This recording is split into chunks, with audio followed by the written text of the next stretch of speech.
Jangan keburu merasa aman masuk surga. Coba periksa hatimu. Nilai rohanimu di hadapan Bapa itu A atau justru fail? Jadi pertanyaan sederhananya begini, saudara. Bagaimana kita bisa mendapatkan ciri atau bukti bahwa kita kembali ke jejak yang benar itu? Satu, cirinya hidup dalam penurutan terhadap kehendak Allah. Jadi memang benar-benar kita harus hidup suci. Ya. Memang berat karena kasih kebanyakan orang menjadi dingin.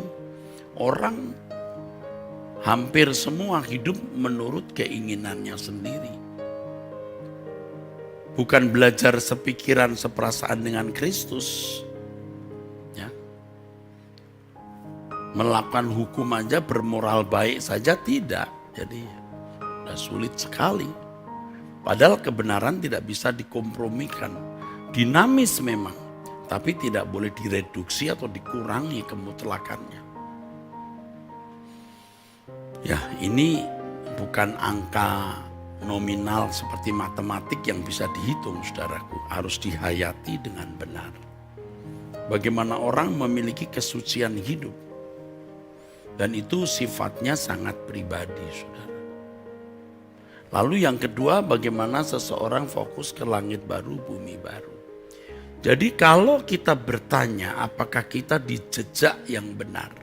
Yaitu saja apakah kamu hidup suci atau paling tidak sedang berjuang terus untuk hidup suci, hidup tidak bercacat, tidak bercela.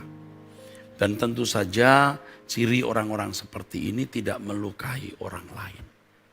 Tidak menyakiti sesama. Tidak merusak nama baik orang. Ya. Ya. Tidak merugikan orang lain. Ya. Pasti. Nanti berkembang lagi. Bagaimana menolong sesama. Bagaimana menyelamatkan jiwa-jiwa.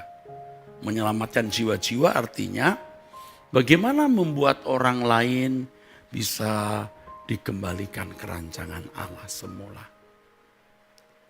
Sama dengan bagaimana membuat orang lain juga bisa hidup suci. Apakah Anda melakukan itu? Sebab kegiatan gereja belum tentu benar-benar terfokus pada hal tersebut. Entah kegiatan gereja, yayasan penginjilan, sekolah-sekolah tinggi teologi, apa benar-benar memiliki orientasi dan tekanan pada hal ini. Lalu yang kedua, apa? Dunia yang akan datang, Kanaan surgawi. Nah, kita menguji diri kita. Kita merasa dunia ini rumah kita atau tidak. Untuk bisa menghayati dunia bukan rumahnya, itu tidak mudah. Di mana ada hartamu berada, di situ hatimu berada. Memindahkan fokus itu tidak mudah, saudara. Itu secara teori kita bisa bicara, tetapi praktek belum tentu. Tetapi kalau kita sudah bisa menghayati dunia ini bukan rumah kita tidak akan terikat dengan dunia. Tidak ada yang kita harapkan lagi yang dapat membahagiakan kita. Nggak ada lagi. Hanya Tuhan dan kerajaannya saja kebahagiaan kita. Satu hal yang saya tidak mengerti dan itu saya pandang mengerikan. Allah itu seakan-akan diam. Di situasi dunia yang jahat seperti ini, kehidupan orang Kristen yang hanyut di dalam dosa dan nyaris tidak ditemukan iman di bumi, sedikit sekali orang yang bertahan sampai akhir, Tuhan seakan-akan diam.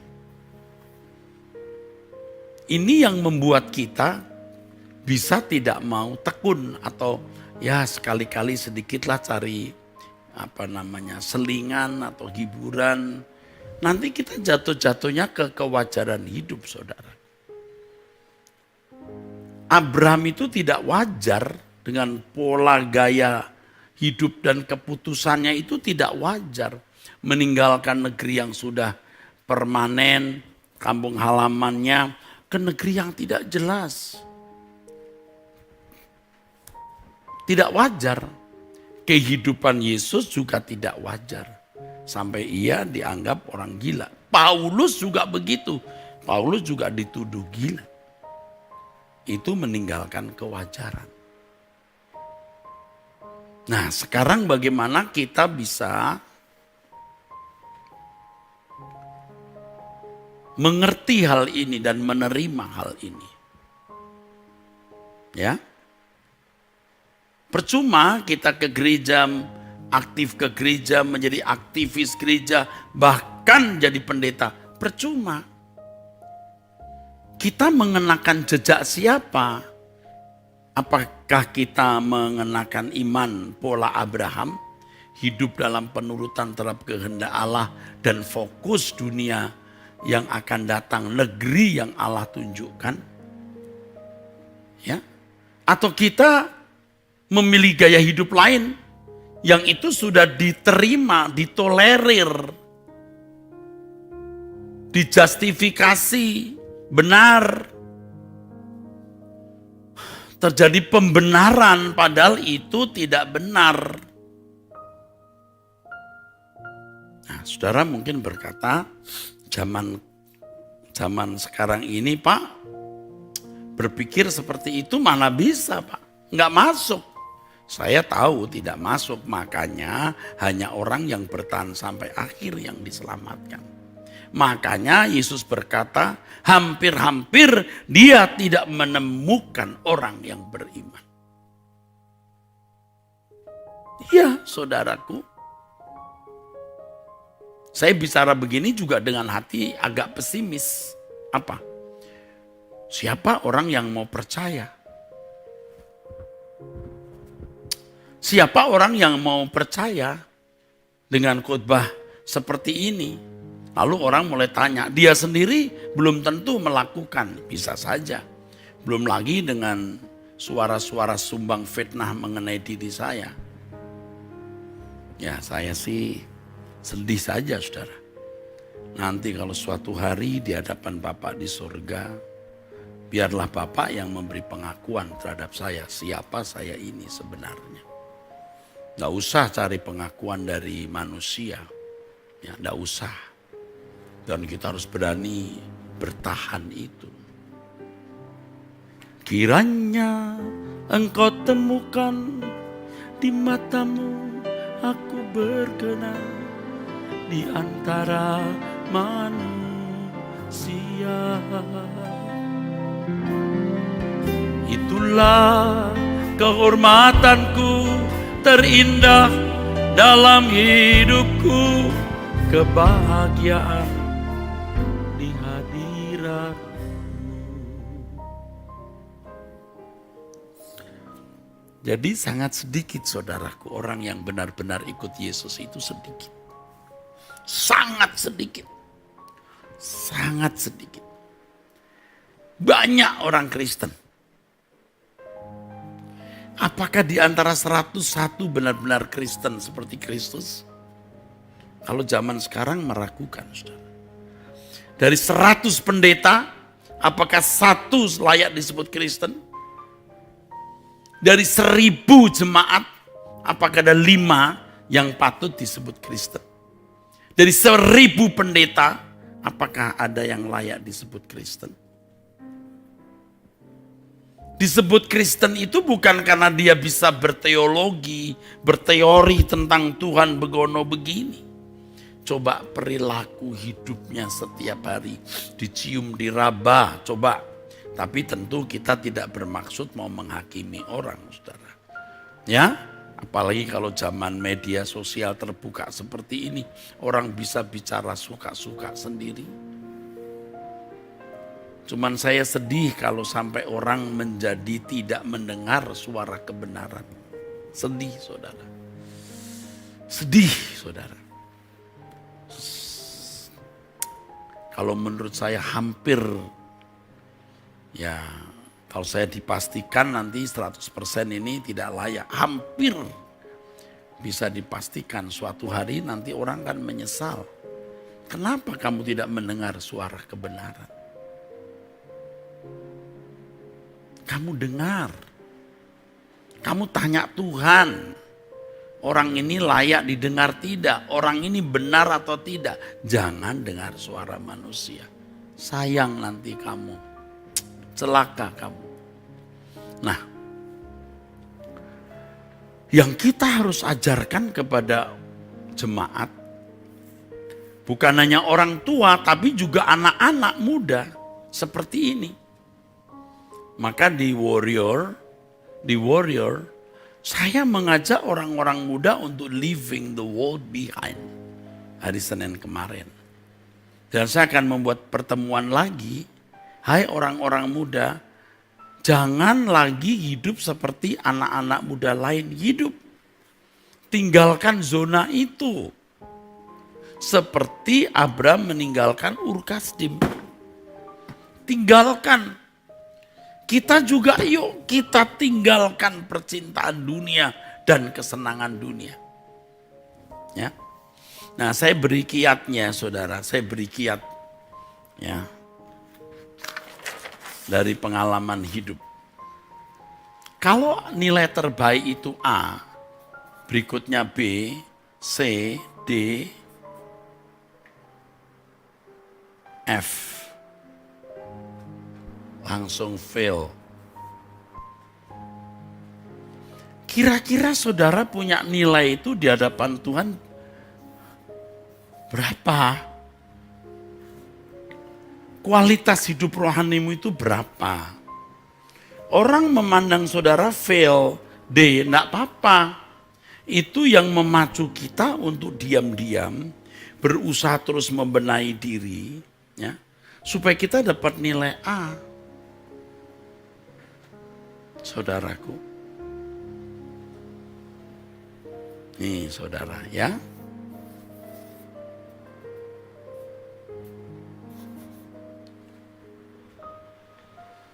Kalau Tuhan hanya menyelesaikan perbuatan-perbuatan dosa yang sudah dilakukan atau diekspresikan, hanya menyelesaikan masalah ini, maka tidak ada strata di dalam kerajaan Allah. Tidak ada orang yang memperoleh reward, upah lebih besar atau lebih kecil. Karena semua dosa sudah diampuni, sudah selesai ya podo wae sama. Tapi bukan di sini saja. Tapi di sini, di hati ini. Batin ini. Bukan hanya perbuatan dosa yang harus diselesaikan, potensi dosa. Ini bicara soal penurutan terhadap kehendak Allah dan fokus kerajaan surga bukan dunia. Nilainya berapa? A, B, C, atau D. Nah, kita harus memeriksa hati kita. Masih ada enggak percintaan dunia? Masih ada enggak dendam kebencian? Masih ada enggak kepura-puraan? Saudaraku, kita harus lihat di sini. Inilah yang dikatakan di dalam Ibrani 12 ayat 1, perlombaan yang wajib.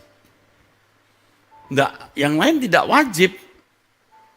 Perlombaan itu adalah melihat Yesus yang memiliki iman yang sempurna. Iman itu penurutan terhadap kehendak Allah. Ibrani 12 ayat 2. Memandang Yesus ya dengan mata yang memandang Yesus yang membawa iman kita kepada kesempurnaan. Iman itu tindakan, bukan hanya aktivitas nalar atau pikiran. Tetapi tindakan.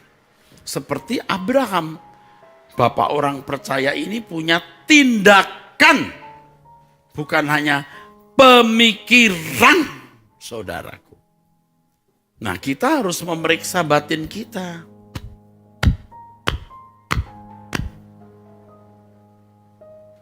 Makanya ada waktu setiap hari untuk berdoa pribadi, periksa diri. Kita akan sangat menyesal nanti kalau menghadap Tuhan. Ternyata nilai kita itu C atau D. Wah, mengerikan kalau sampai fail. Terpisah dari hadirat Allah itu mengerikan sekali. Pasti di antara pendengar saat ini, pecinta suara kebenaran, ada orang-orang muda yang mau menjadi warrior. Kamu harus nekat, harus punya keberanian untuk meninggalkan dunia, artinya pergaulan dunia, cara hidup anak-anak muda lainnya. Anak-anak muda saja saya ajak untuk meninggalkan dunia, apalagi bapak ibu orang-orang tua. Nah, kita kembali kepada jejak Tuhan Yesus. Ya. Jejak yang Tuhan Yesus telah tinggalkan, kita ikuti jejaknya. Dan Roh Kudus pasti menuntun kita. Karena Tuhan Yesus berkata, jadikan semua bangsa muridku. Artinya ajar mereka hidup seperti kamu hidup yang pernah kumuridkan, saudaraku. Nah, di sini kita menemukan kekristenan yang sejati. Jadi di Lukas 17 tadi kita sudah membaca ya, orang makan minum kawin dikawinkan ya, seperti zaman Nuh atau seperti zaman Lot ya. Ingatlah akan istri Lot, artinya di ayat 32 gagal untuk mencapai keselamatan, gagal. Ya. Dan minggu lalu saya sudah menyampaikan, saudaraku, bangsa Israel tidak semua sampai tanah Kanaan, banyak yang tewas di padang gurun. Dan itu memberi pelajaran atau menjadi contoh bagi kita. Jadi banyak orang Kristen yang nanti tidak masuk surga atau bahkan tidak, atau ya, banyak orang Kristen tidak menjadi anggota keluarga kerajaan surga, bahkan mungkin tidak masuk surga juga, neraka, karena perbuatan-perbuatan jahatnya. Dan itu disesatkan oleh pengajaran-pengajaran yang kelihatannya dogmatis, tetapi tidak memiliki implikasi konkretnya, ya. Dan itu terjadi selama berabad-abad ya. Di sini, saudara, ya, penyelesaian iman Kristen dengan doktrin teologi ini sini. Ya, bunuh membunuh ya. Saya baru membaca sejarah ya hari-hari ini mengenai perdebatan ini sampai bunuh-bunuhan ya. Dan jumlahnya ditulis puluhan ribu hanya karena ini. Mengerikan, saudara. Bukannya ikuti jejak Yesus, malah jadi perdebatan teologi di sini. Kita bukan tidak setuju adanya pengajaran atau doktrin, saudara. Tapi jangan menyelesaikan keselamatan dengan atau secara yuridis dengan sistematika dogmatika, tetapi dengan tindakan nyata jejak ini.